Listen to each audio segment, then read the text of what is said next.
माई मेरे श्याम लगो। और कहीं गुरुजी ने घोषणा कर दी, एजेंडा घूम गया कि कल तुम्हारी चादर विधि होगी, महानताई होगी। और जैसा राम जी के साथ हुआ वैसा ही दूसरे दिन किसी चेला के साथ हो जाए, जो प्रवृत्ति को ठोकर मारकर केवल राम जी के चरण कमलों की प्राप्ति का संकल्प लेकर गृह त्याग जिन्होंने किया था, उनके साथ ऐसा हो जाए तो वो गुरु जी के साथ कैसा व्यवहार करेंगे। भयंकर युग है, कोई बात छिपी हुई नहीं।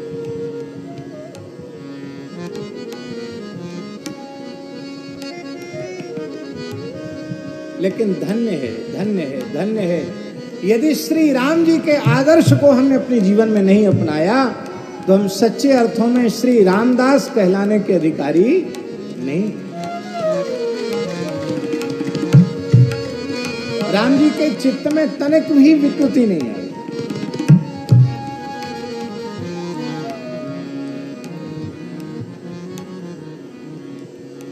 हम खाक चौक में थे, हमारे पूज्य गुरुदेव श्री पहाड़ी बाबा महाराज ने हमको भगवान के चरण कमलों की सेवा प्रदान की थी। और ऐसे वैसे नहीं महाराज जी, पूरी पक्की लिखा पड़ी बैंक आदि सब में। माने महाराज जी तो महाराज जी ही थे, उन्होंने तो 101% कोई ईमानदारी होती उस प्रकार से उन्होंने लिखा था। लेकिन भगवान की कोई इच्छा लीला ऐसा कुछ हुआ कि महाराज जी तो परमहंस हो गए थे। जो कह दो, जो समझा दो, वही थोड़ी देर याद रहता तो बाद में वही भूल जाते थे। हमने फलाहार किया कि नहीं किया वो भूल जाते थे। जो 50 वर्ष से आ रहे हैं, 50 साल से, उनको पूछते कहाँ से आए, क्या नाम, कब आए, वो एक ही बात को कई बार पूछते थे। अंत में वो आदमी घबरा जाता कि अरे महाराज जी तो हमको पहचाने, महाराज आप हमको पहचानते नहीं है, बक बक करता है, तेरी खीर खाई हमने, ये और कह देते तेरी खीर खाई हमने, बदमाश बक बक करता है। क्या बोले उनके सामने। तो षड्यंत्रकारियों ने क्या किया कि रजिस्ट्रार को बुला लिया, बैंक के मैनेजर को, जो भी लोग थे लिखा पढ़ी वापस करने के लिए, सबको बुला लिया। तो सब लिखा कागज तैयार कर लिया, तैयार करके बोले कि अब आपको त्याग पत्र देना है।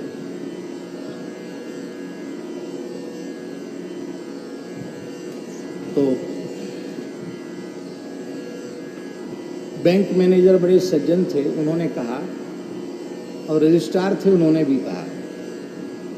कहा कि हम लिखा पढ़ी तो करेंगे, पहले जो महंत हैं उनसे हम बात करेंगे। हमको एकांत में बिठाया, बोले देखो आप बड़े सज्जन आदमी हैं, ये बहुत गलत हो रहा है, महाराज जी तो परमहंस हो गए हैं और ये सब गड़बड़ हो रहा है, आप मने कर दो,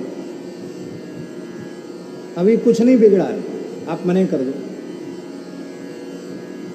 हमने कहा आपका सद्भाव है, उसके लिए हम आपके प्रति आभार व्यक्त करते हैं कि आपके मन में सद्भाव है, आपके मन में कोई दूसरा भाव नहीं है, अच्छी बात है।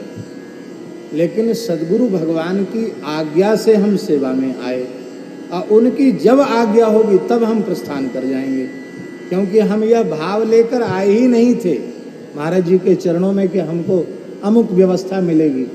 हम कहीं भी रहेंगे तो भी उनके चरणों के कृपा भाजन ही रहेंगे। इसलिए हम आप लोगों का सद्भाव अच्छी बात है, लेकिन हम महाराज जी की आज्ञा। बोले महाराज जी के तो दिमाग व्यवस्थित नहीं। मैंने कहा ये बात आप लोग कह सकते हैं, लेकिन हम तो उनको गुरु साक्षात परब्रह्म, तो जिसको गुरु साक्षात परब्रह्म उनके बारे में आरोप लगाएं कि उनका दिमाग व्यवस्थित नहीं है, ये तो हम सुन भी नहीं सकते। इसलिए वो जो कहेंगे वही मेरे लिए सर्वोत्तम। अब महाराज जी को तो पहले से तैयार करके रखा था। हमसे बोले अमुकदास, महाराज जी आ गया। बोले यहाँ हस्ताक्षर कर दो, यहाँ जहाँ जहाँ ये वो लगा है, चिन्ह लगा है, वहाँ हस्ताक्षर कर दो। उनके जो आ गया हम हस्ताक्षर करने लगे। रुको, पढ़े लिखे पंडित हो करके ऐसी मूर्खता का काम कर रहे हो? पहले पढ़ तो लो कि क्या लिखा हुआ मसौदा। तो मैं तो कुछ समझता नहीं हूँ, इसमें क्या लिखा हुआ उसको पढ़ तो लो। तो हमने हंसकर महाराज जी से कहा कि महाराज जी, आपकी प्रथम आज्ञा है हस्ताक्षर करने की, आप जैसा कहें। अच्छा, प्रथम आज्ञा पर दृढ़ हो? मैं कि हाँ बिल्कुल दृढ़ है। कर दो हस्ताक्षर। कर दिया हस्ताक्षर।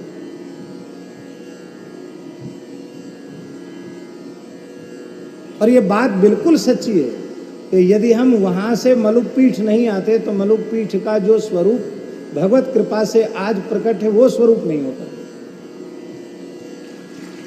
तो भगवान के विधान, गुरुजनों के विधान कोई गलत होते ही नहीं, एकदम सही होते हैं। और क्या हम सोचते थे कि जहां से षड्यंत्र पूर्वक विधिवत त्यागपत्र देकर हमको आना होगा, वहां पुनः हमको आदर पूर्वक फिर से बुलाया जाएगा और गुरु स्थान को पुनः जीर्णोद्धार नहीं, पूरा नया स्वरूप ही निर्मित हो गया। मंदिर तो ऐसा बन गया कि सैकड़ों वर्ष तक कुछ नहीं बिगड़ने वाला। नीचे से ऊपर तक सीमेंट का, इतना लोहा और सीमेंट का स्पर्श ही नहीं हुआ। पूरा बढ़िया पाषाण का मंदिर, पूरा नया स्थान बन गया।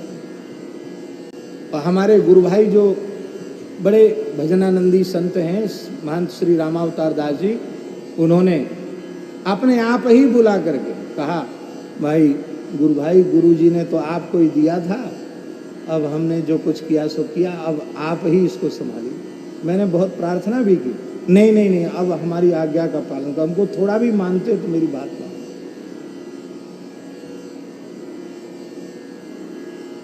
एक महापुरुष ने और कहा हमसे उसी समय, अब उनका शरीर नहीं है, उन्होंने कहा कि आप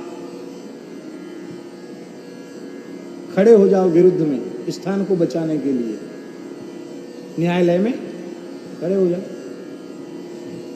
हमने कहा महाराज जी आपने बहुत अच्छी बात कही है, लेकिन गुरुदेव के सामने हम खड़े हो जाएं, अरे राम राम राम राम, ये किसी भी कीमत पर संभव नहीं। कोई अपना चरित्र, अपनी कथा हम नहीं कर रहे हैं, लेकिन हम ये अनुभव कर रहे हैं महाराज जी कि उस धैर्य का, उस विवेक का शुभ परिणाम ये हुआ कि कहीं भी कुछ बिगड़ा नहीं और सब यथावत है, कहीं कुछ बिगड़ा नहीं। राम जी का चरित्र तो राम जी के जैसा है। माई मेरे श्याम लग्यो